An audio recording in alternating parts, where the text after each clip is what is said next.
मित्रों नमस्कार। ज्ञान मास्टरमाइंड में आपका बहुत बहुत स्वागत है। मित्रों, दिवाली आ रही है और हम माता लक्ष्मी की पूजा करते हैं। तो आज हम चर्चा करेंगे कि सभी देवताओं के जो वाहन हैं वो बहुत ही उत्तम क्वालिटी के हैं और तेज भी हैं, लेकिन माता ने उल्लू को क्यों चुना, इस पर आज इसके पर्दे आज हम खोलेंगे। उससे पहले आपसे आग्रह है, अगर आपने अभी भी चैनल सब्सक्राइब नहीं किया तो तुरंत कर दीजिए और लाइक कीजिए, शेयर जरूर कीजिए। तो हम अपने विशेषज्ञ डॉक्टर प्रतीक मिश्र जी से बात करेंगे। डॉक्टर साहब, आपका बहुत बहुत स्वागत है।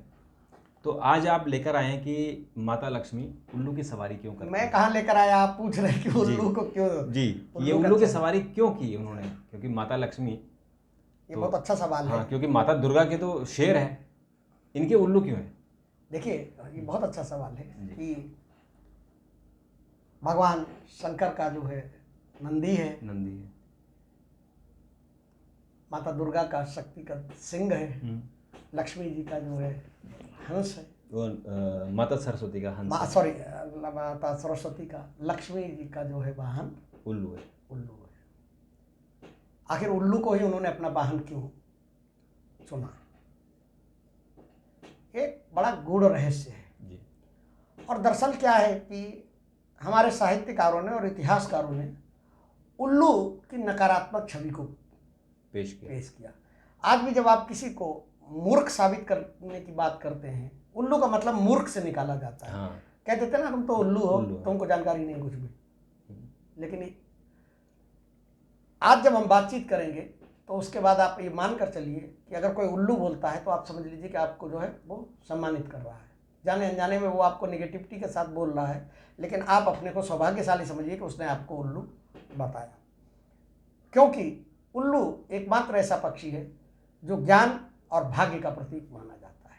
और देखिए, माता लक्ष्मी ने इसे अपने वाहन के रूप में क्यों चुना, उसकी एक कहानी है। वो कहानी में बड़ी इंटरेस्टिंग है, मैं बताऊंगा आपको। लेकिन देवी लक्ष्मी का सीधा संबंध अंधकार से है। जी। दीपावली को गहन अंधकार होता है जी। कार्तिक उस दिन, हाँ, उस दिन अमावस्या होती है। दीपावली की अमावस्या, काली अमावस्या होती है। जी। अब उस अमावस्या की काली रात में माता लक्ष्मी को पृथ्वी पर आना है वैकुंठ से। तो जाहिर सी बात है कि उनका वाहन ऐसा होना चाहिए जो रात्रि में भी देखने की क्षमता रखता हो। हाँ। जिसका नाइट विजन हो। बिल्कुल। तो किसी और को अगर वो वाहन बना लेती तो पृथ्वी पर रास्ता कैसे आती? दिखाई नहीं पड़ता, क्योंकि इतना अंधकार होता है। और उल्लू है जो रात को देखता है। रात को देखता है। बिल्कुल। तो इसलिए उन्होंने अपना जो है, तो ये है इसका गूढ़ मंत्र, ये मतलब ये गूढ़ रहस्य है। कहानी इसको लेकर अलग अलग है। उल्लू, हमारे हिंदू धर्म में देवी लक्ष्मी को उलूक वाहिनी कहा जाता है, मतलब उल्लू जिनका वाहन है। उल्लू भय या मूर्खता का प्रतीक नहीं है, पहले तो इस चीज को स्पष्ट कर देना चाहिए। बेसिकली वो सजगता का रक्षक है। और लक्ष्मी जी के साथ उल्लू का वाहन जो है वो इस बात का संदेश है कि अगर आपके पास धन है तो आपके पास विवेक होना चाहिए, आपके पास मौन होना चाहिए, आपके पास स्थिरता होनी चाहिए और आपके पास आत्मदृष्टि होनी चाहिए। मतलब ये है कि अगर आपके पास ढेर सारा धन है, मतलब लक्ष्मी जी हैं, और आपके पास विवेक नहीं है, तो वो धन जो है वो सारा का सारा आप बर्बाद कर देंगे। हाँ। अगर आप मौन रहना नहीं जानते हैं, बखान करना जानते हैं, तो ये आप समझ लीजिए कि आपके पास बहुत ज़्यादा लक्ष्मी है, बहुत ज़्यादा धन है, और आपने उसका ज्ञान बखान करना शुरू किया कि हमारे पास तो करोड़ों रुपया है, इतने लाखों रुपए के गहने हैं, तो आप ये समझ लीजिए कि वो आपके असुरक्षित हैं। या तो कोई आपकी डकैती डाल देगा या कोई आपको नुकसान पहुंचाएगा, हो सकता कोई आपकी हत्या भी कर दे उन चीज़ों में। तो इसलिए विवेक के साथ मौन रहना भी ये उल्लू समझाता है। चुप रहो। आत्मदृष्टि है। जो पक्षी रात्रि के अंधकार में भी देख सकता है, उसी प्रकार से अगर आप धनवान हैं, आपके पास धन है, लक्ष्मी है, तो आपके अंदर जो है आत्मदृष्टि होनी चाहिए। मतलब आपको ये जानने की क्षमता होनी चाहिए कि इस धन को हमको कैसे और बढ़ाना है, ना कि घटाना है। ये उल्लू का महत्व होता है। इसलिए उन्होंने जो है उल्लू को अपने वाहन के रूप में चुना। अब देखिए, उल्लू के अंदर कई ऐसे गुण होते हैं जो प्रतीकात्मक रूप से देवी लक्ष्मी के स्वरूप को दर्शाते हैं। उदाहरण के लिए मैं बताऊं, उल्लू अंधकार में भी रहता है लेकिन जागरूक रहता है, ठीक है ना। उल्लू अंधकार में रहकर जागरूक रहता है। ऐसा नहीं कि बाकी पक्षी अंधकार में सो जाते हैं, लेकिन वो अंधकार में जागता रहता है, जागरूक रहता है। मौन होता है, चुपचाप रहता है उल्लू, कोई चहचहाट नहीं होती, लोग पता नहीं कर सकते कि उल्लू बैठा है, ठीक है। मौन होता है, लेकिन मौन में भी विचारशील होता है लक्ष्मी जी के ये स्वरूप को। और लक्ष्मी जी ये चाहती भी थी कि उनका वाहन ऐसा पशु या पक्षी हो जिसे धन या वैभव का मोह नहीं हो, जो अंधकार में भी ज्ञान को प्राप्त कर सके। जैसे कि उल्लू नाइट विजन है, जो रात में देखने की क्षमता है, वो कैसे है कि वो है कि अंधकार में भी ज्ञान का प्रतीक माना जाता है। और वही व्यक्ति धन का वास्तविक रक्षक हो सकता है जिसके पास विवेक है, जिसके पास ज्ञान है और जिसे मोह नहीं है, ठीक है। ये उल्लू का स्वभाव अंधकार में भी दिशा को तय करना होता है। दुनिया भर के शोरगुल से दूर रहकर उल्लू एकांत में पाया जाता है। ये इस बात का संदेश है कि उस दुनिया भर के शोरगुल से दूर रहकर अपने भीतर के अंधकार को देखने का अभ्यास करें। धार्मिक दृष्टिकोण से अगर इसका अर्थ देखें तो लक्ष्मी जी जो है प्रकाश की, सौंदर्य की, संपत्ति की और समृद्धि की देवी मानी जाती है। बिल्कुल। उल्लू रात्रिचर जीव है जो अंधकार में देखता है। इसका मतलब कि लक्ष्मी जी उसी व्यक्ति के पास रुकेंगी, उसी व्यक्ति के पास रहेंगी, उसी व्यक्ति के पास जाएंगी जिसके अंदर वो देख लेंगी कि अंधकार मतलब यहाँ अज्ञान, यहाँ पर अंधकार का मतलब अज्ञान में जो प्रकाश को देखता हो, मतलब जो अज्ञान में ज्ञान को देखना सीख ले। जैसे कि उल्लू अंधकार में देखना शुरू करता है, ये उसका मतलब होता है। और दूसरी बात कि जिस तरीके से उल्लू मौन रहकर विचारशील रहता है, तो लक्ष्मी उसी के पास जाना पसंद करती हैं जिसके पास विवेक हो, बुद्धि हो, ठीक है।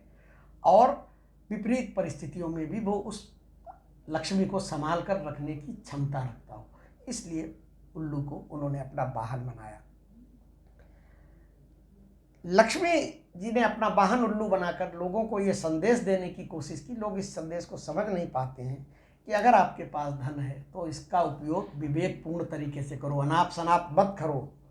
अनाप शनाप करेंगे तो विनाश का कारण बन जाएगा। उसको सदुपयोग में लाओ, उसको बढ़ाने की चेष्टा करो, गरीबों की उससे मदद करो। ज्ञान के द्वारा ये देखो कि इस धन का सदुपयोग कैसे होता, दुरुपयोग नहीं होना चाहिए। अब देखिए, इसकी एक छोटी सी कहानी भी है। एक बार क्या हुआ, और वो कहानी बड़ी इंटरेस्टिंग है, मैं आपको दिखाऊं कि लक्ष्मी जी ने उद्घोषणा कर दी कि कार्तिक अमावस्या के दिन वो पृथ्वी पर जाएंगी और अपने वाहन का चुनाव करेंगी। कैसे चुनाव किया गया, चयन हुआ इनका उल्लू का, ऐसे नहीं है। माता लक्ष्मी ने बहुत सोच समझ के चयन किया। उन्होंने कहा कि हम कार्तिक अमावस्या को पृथ्वी पर जाएंगे और जो भी पशु पक्षी सबसे पहले उनके पास पहुंचेगा उसको वो अपना वाहन बना लेंगे। अब सारे पशु पक्षी कार्तिक अमावस्या का इंतजार करने लगे। अब अमावस्या पर माता लक्ष्मी आई पृथ्वी पर। अब पृथ्वी पर आई तो अंधकार के कारण सारे पशु पक्षी तो जो है सो रहे थे। हाँ, वो तो अंधकार था और रात को सोना है उनको 6 बजे, उनको दिखाई नहीं पड़ रहा था।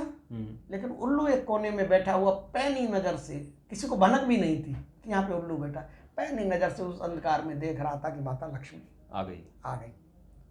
और शर्त उनकी ये थी कि जो उनके पास सबसे पहले पहुंचेगा उसी को वो अपना वाहन बनाएंगी। तो उल्लू महोदय जो थे वो सबसे पहले पहुंचे। वो चूंकि वही देख पा रहे थे और चूंकि वो एकाग्र थे तो वो सबसे पहले माता लक्ष्मी के पास पहुंच गए। और माता लक्ष्मी के पास जब गए तो माता ने एक टक उसे देखा। उनको लगा कि ये तो एकदम मौन है, एकाग्र है। मतलब उल्लू बड़ा एकाग्र होता है, जब अटैक करता है ना तो एकाग्रता के साथ बैठता है। एकाग्र है और शांत भी है, ज़्यादा बोलता नहीं, ज़्यादा उड़ता नहीं, क्योंकि आपने देखा नहीं होगा आबू बन उल्लू को देखते हुए। तो उन्होंने कहा कि भाई तुम शर्त के हिसाब से सबसे पहले मेरे पास पहुंचे हो तो मैं तुम्हें अपना वाहन चुनती हूँ, क्या तुम मेरे वाहन बनोगे?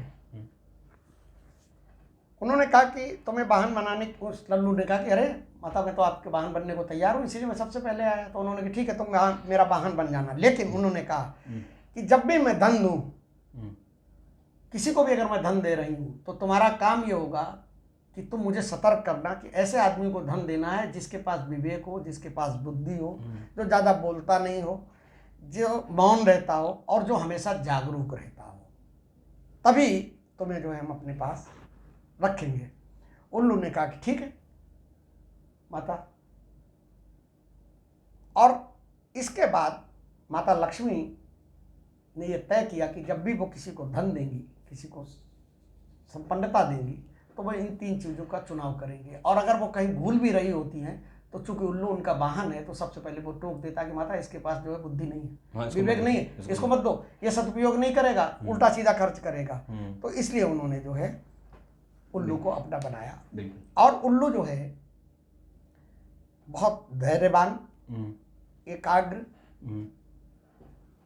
पक्षी होता है। इसके अलावा उल्लू को जो है तंत्र में और गुप्त ज्ञान में सिद्धियों से भी जोड़ा जाता है।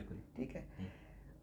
लक्ष्मी का वाहन उल्लू ज्ञान, मौन, शांत कर्म और धन के साथ अंधकार में प्रकाश खोजने की शक्ति का प्रतीक भी है। तांत्रिक क्रियाओं में उल्लू का बहुत महत्व है। वो बहुत लंबा विषय हो जाएगा, वो फिर किसी दिन उस पर चर्चा करेंगे। बिल्कुल। तो चूँकि दीपावली आ रही है और आप लक्ष्मी पूजन करेंगे, तो लक्ष्मी जी के साथ जब भी आप मूर्ति लेंगे तो देखेंगे उसमें उल्लू जरूर बैठा हो। हाँ। तो चूँकि वो समृद्धि का प्रतीक होता है, एकाग्रता का प्रतीक होता है और तीक्ष्ण बुद्धि का प्रतीक होता है। दरअसल क्या है कि एक लोगों ने बना दिया है ना, अज्ञानता बस जो है उसके बारे में निगेटिव छवि बना दी है। तो क्या कहते हैं कि मूर्ति अगर आप लाइए तो कमल पर बैठी हुई लाइए, लक्ष्मी की मूर्ति। ठीक है, वो इसलिए कहते हैं क्योंकि जब समुद्र मंथन हुआ था और जब लक्ष्मी जी निकली थी समुद्र मंथन से, तो चूंकि कमल पर बैठ के निकली, तो इसलिए। लेकिन अगर उल्लू वाली मूर्ति भी है तो आप ये मान के चलिए कि वो समृद्धि के लिए होगा, बहुत सुख समृद्धि के लिए। और इसमें आप और भी अगर आपके पास कोई कमेंट हो तो हमारे कमेंट बॉक्स पर लिखिए, हम उसका जवाब देंगे। और ऐसे ही हम आपके लिए नई नई जानकारियाँ लाते रहते हैं। और अभी भी आप अगर आपने चैनल सब्सक्राइब नहीं किया तो तुरंत कर दीजिए, शेयर कीजिए और लाइक ज़रूर कीजिए। डॉक्टर साहब आपने बात की, आपका बहुत बहुत धन्यवाद। मित्रों आपका भी बहुत बहुत धन्यवाद। और कल एक और वीडियो के साथ आपके सामने उपस्थित होंगे, तब तक नमस्कार।